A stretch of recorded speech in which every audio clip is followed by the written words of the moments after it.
Assalamualaikum warahmatullahi wabarakatuh. Bismillahirrahmanirrahim. Alhamdulillahilladzi anara qulubal mu'minin binuri kitabihil mubin. Allahumma salli wa sallim wa barik ala sayyidina Muhammadin wa ala alihi wa ashabihi ajma'in. Amma ba'd. Pemirsa khabar dimanapun berada, kali ini kita membahas tentang fadilah-fadilah atau keutamaan Lailatul Qadar. Apa itu Lailatul Qadar? Lailatul Qadar adalah malam yang Allah anugerahkan kepada kita umat Nabi Muhammad sallallahu alaihi wasallam, di mana ia malam yang penuh kemuliaan, di mana ibadah di dalamnya lebih utama daripada ibadah yang dilakukan selama 1000 bulan yang tidak ada Lailatul Qadarnya. 1000 bulan kalau kita samakan, kalau kita buat sama dengan waktu, maka dia selama 83 tahun lebih 4 bulan. Umat-umat Nabi terdahulu bisa beribadah di dunia ini dengan jangka waktu yang lama disebabkan oleh Allah Subhanahu wa taala menjadikan usia mereka panjang, sedangkan umat Nabi Muhammad, kita semua, meski umur kita rata-rata hanyalah sekitar 60 tahun atau 63 tahun, maka kita tidak bisa beribadah sebagaimana umat-umat Nabi terdahulu. Oleh karena itu, Allah menganugerahkan kepada kita Lailatul Qadar. Maka dengan adanya Lailatul Qadar ini, kita pun berkesempatan untuk beribadah sama dengan umat-umat terdahulu. Lalu apa saja keutamaan Lailatul Qadar? Pemirsa budiman rahimakumullah, yang pertama adalah Lailatul Qadar merupakan malam diturunkannya Al-Quran. Sebagaimana kita tahu bahwa proses turunnya Al-Quran itu melalui 2 tahap. Sebagaimana yang diceritakan oleh Ibnu Katsir dalam tafsirnya, ketika beliau menafsirkan ayat ke-1 surah Al-Qadar, Inna anzalnahu fi lailatul qadar. Tahap pertama, turun Al-Quran dari Lauhil Mahfuz ke suatu tempat di langit, atau disebut juga langit dunia, yang disebut dengan Baitul Izzah. Dalam tahap pertama ini, Al-Quran diturunkan semuanya dari awal hingga akhir secara lengkap. Hal itu terjadi pada malam Lailatul Qadar yang saat itu bertepatan dengan malam 24 Ramadan. Ternyata bukan hanya Al-Quran yang diturunkan di bulan Ramadan. Hadis riwayat Ahmad, At-Tabrani dan Baihaqi disebutkan bahwa ada beberapa kitab Nabi lain yang diturunkan juga di bulan Ramadan. Kata Rasulullah SAW, unzilat suhufi Ibrahim fi awwali lailatin min Ramadan. Yang pertama, suhuf Ibrahim itu turun di malam awal Ramadan.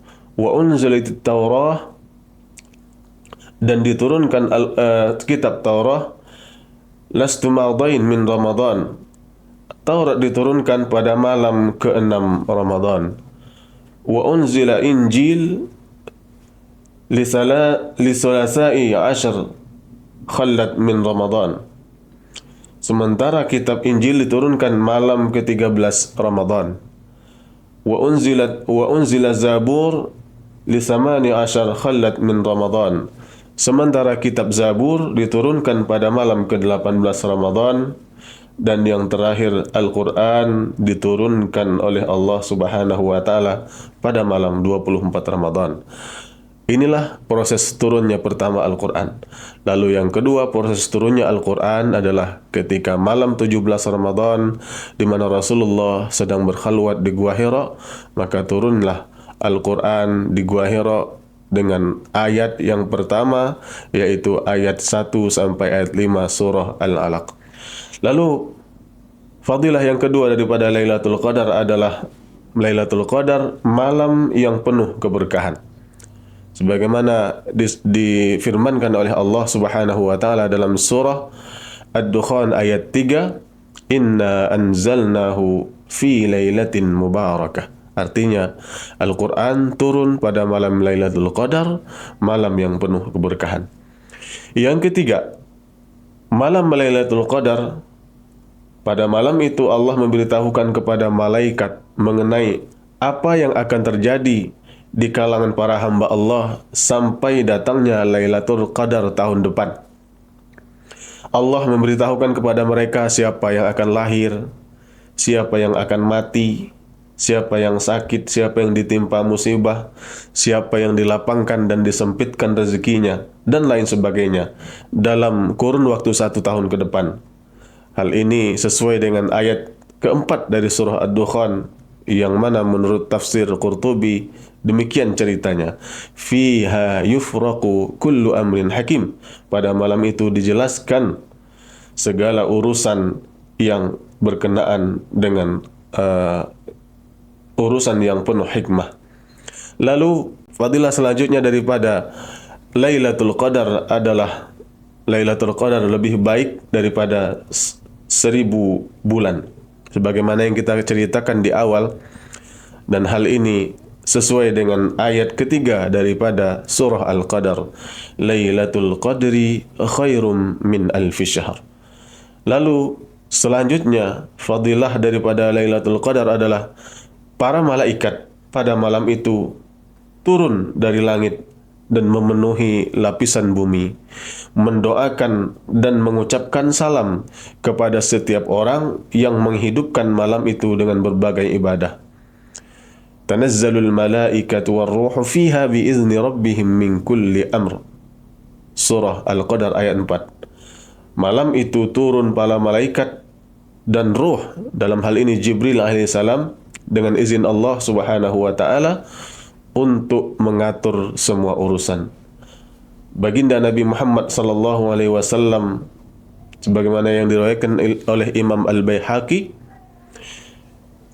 jika tiba Lailatul Qadar, malaikat Jibril turun dengan serombongan malaikat, lalu mendoakan dan mengucapkan salam kepada setiap hamba yang berdiri dan duduk berzikir mengingat Allah. Mereka turun dari mulai terbenamnya matahari hingga terbit fajar. Dan kemudian yang terakhir, keutamaan malam Lailatul Qadar adalah malam keselamatan dan keberkahan bagi para wali dan orang-orang yang melakukan ketaatan. Pada malam itu, setan tidak dapat berbuat buruk kepada orang yang melakukan kebaikan. Allah Subhanahu wa taala berfirman di dalam surah Al-Qadar ayat 5, "Salamun hiya hatta matla'il fajr."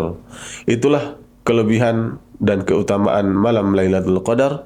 Semoga kita diperkenankan oleh Allah Subhanahu wa taala untuk menjumpai malam Lailatul Qadar pada Ramadan tahun ini, agar ibadah kita semakin berkualitas, semakin banyak nilainya di sisi Allah Subhanahu wa taala. Demikianlah kurang lebih, mohon maaf. Wassalamualaikum warahmatullahi wabarakatuh.